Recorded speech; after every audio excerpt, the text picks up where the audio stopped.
দেখেন গরুর পূজা কিভাবে শুরু হয় পৃথিবীতে প্রথম। মুসা আলাইহিস সালাম আল্লাহর সাথে সরাসরি কথা বলতেন। ওয়াকাল্লাম আল্লাহ মুসা তাকলিমা। সুবহানাল্লাহ পড়েন, আওয়াজ তুলে সবাই বলেন সুবহানাল্লাহ। এখন বনি ইসরাইল হচ্ছে পৃথিবীর সবচেয়ে গোয়ার জাতি। তারা বলে মুসা, তুমি যে আল্লাহর সাথে কথা বলো আমরা তো দেখি না, তুমি যে কথা বলো আমরা তো শুনি না, তো কি করতে হবে? বনি ইসরাইল বলে আমাদের মধ্য থেকে 70 জন নিয়ে যাইতে হবে তোর পাহাড়ে। ওরা আয়সা যদি কয় হয় আমরা শুনছি, তাহলে বিশ্বাস করব। কত বড় ডাকাত দেখছেন বনি ইসরাইল।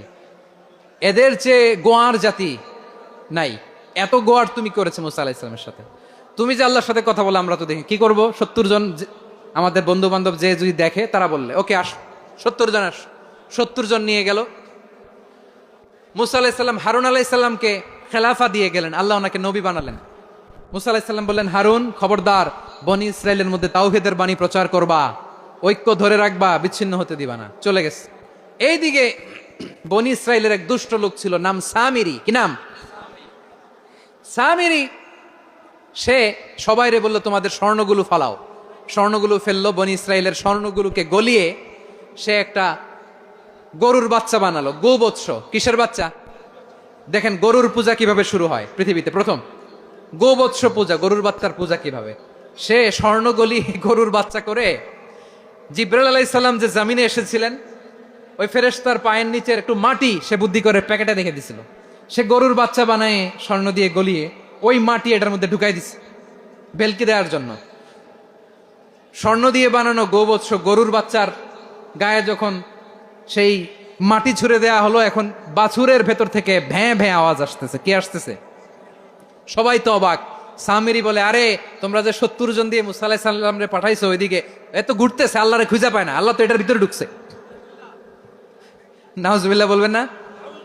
তোমরা যে 70 জন দিয়ে পাঠাইলা, 70 জন নিয়ে মুসা আলাইহিস সালাম খালি ঘুরতেছে, আল্লাহরে পায় না। পাবে কেমনে? আল্লাহ তো, নাউজুবিল্লাহ, এটার ভিতরে সেজদা দাও। এই সেজদা দিয়ে গেল। আল্লাহর নবী হারুন আলাইহিস সালাম বললেন, খবরদার, এটা সুস্পষ্ট শিরক। আল্লাহ সব গুনাহ মাফ করে, শিরকের গুনাহ মাফ করে না। খবরদার, তোমরা থামো। কে শোনে কার কথা? এই যে যেমন এখন আপনারা আমার কথা শুনতেছেন না? শুনতেছেন? হারুন আলাইহিস সালাম বললেন, খবরদার, এই শিরকি কাজে তোমরা সংযুক্ত হয়ো না। তোমাদেরকে কি মনে নাই আমার ভাই মুসা আলাইহিস সালাম কি বলছে? আল্লাহ শিরক মাফ করে না। খবরদার, শিরক করো না, আল্লাহরে ভয় করো। হারুন আলাইহিস সালাম তাদেরকে বুঝালেন, শিরক করো না, আল্লাহরে ভয় করো। শুধু এতটুকুই তিনি বুঝালেন, দাওয়াতি কাজ পালন করলেন, কিন্তু প্রতিরোধ করেন নাই, সশস্ত্র সংগ্রামে লিপ্ত হন নাই, বাধা দেন নাই। কারণ গৃহযুদ্ধ বেঁধে যেতে পারে। উনি ভাবলেন, আমি যদি আমার বাহিনী নিয়ে দাওয়াত দেওয়ার সাথে সাথে প্রতিরোধ করি, আক্রমণ করি, ওরাও আমারে আক্রমণ করবে, ব্লাডশিড হবে, রক্তপাত। এমন অবস্থা হবে বনি ইসরায়েলের মধ্যে, যেটা হয়তো আমার ভাই মুসাও কন্ট্রোল করতে পারবে না। সুবহানাল্লাহ কইবেন না? এক একজন নবীকে আল্লাহ তাআলা কি ইন্টেলেক্ট দিয়ে পাঠিয়েছেন। তিনি ভাবলেন, আমি দাওয়াতি কাজটাই করি, এটা যে হারাম এটা থেকে শুধু বারণ করি, কিন্তু প্রতিরোধ না করি। আমি যদি ঐক্য ধরে রাখতে পারি, বাকিটা আমার ভাই সামলে নেবে। সুবহানাল্লাহ। হারুন আলাইহিস সালাম প্রতিরোধ করলেন না। বনি ইসরায়েলের মধ্যে গৃহযুদ্ধ বেঁধে যাওয়ার আশঙ্কায় প্রতিরোধ করলেন না, আক্রমণ করলেন না, শুধু দাওয়াত দিলেন। ইন দা মিন টাইম মুসা আলাইহিস সালাম আল্লাহর সাথে কথা বলে যখন ফিরে আসলেন, দেখলেন বনি ইসরায়েলের অধিকাংশ লোক মুশরিক হয়ে গেছে। মুশরিক হয়ে গেছে। মুসা আলাইহিস সালাম রেগে গেলেন। রেগে প্রথমে বনি ইসরায়েলদেরকে অ্যাটাক না করে ভাইয়ের দাড়ি ধরলেন। হারুন আলাইহিস সালামের দাড়ি আর চুল। মেজাজি নবী ছিলেন। হারুন, তুমি কি করলা? তোমার কি দায়িত্ব দিয়ে গেলাম, তুমি কি করলা? তুমি থাকতে বনি ইসরায়েল কেমন করে শিরকের কাজে নিমজ্জিত হয়ে যায়? সাইয়েদনা হারুন আলাইহিস সালাম বললেন, ইন্নী, কোরআন সাক্ষী, কোরআন থেকে কোট করছি, ইন্নী খাশীতু আন তাকুলা ফাররাকতা বাইনা বনি ইসরাঈলা ওয়া লাম তারকুব কওলি। ও আমার ভাই, আমার দাড়ি ধরবেন না, আমার মারবেন না।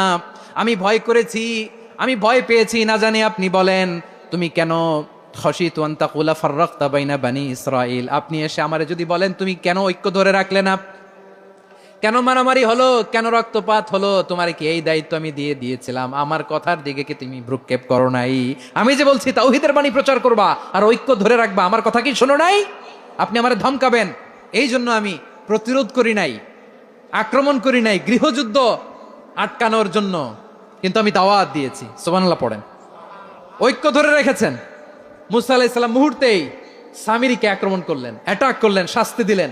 মুহূর্তেই ওই গোবৎস গরুর বাছুরকে ভেঙে চুড়ে মেসাকার করে সাগরের মধ্যে ভাসিয়ে দিলেন। পুরো বনি ইসরায়েলকে আবার তাওহীদের উপর প্রতিষ্ঠিত করলেন। পড়েন সুবহানাল্লাহ। এই ঘটনা থেকে শিক্ষা কি? শিক্ষা হচ্ছে আপনি শিরকের আড্ডাখানা দেখলেও বৃহৎ স্বার্থে তাওহীদের দাওয়াত দিবেন, প্রয়োজনে আপনি ঐক্য নষ্ট করবেন না। সুবহানাল্লাহ পড়বেন না? তাহলে ঐক্যের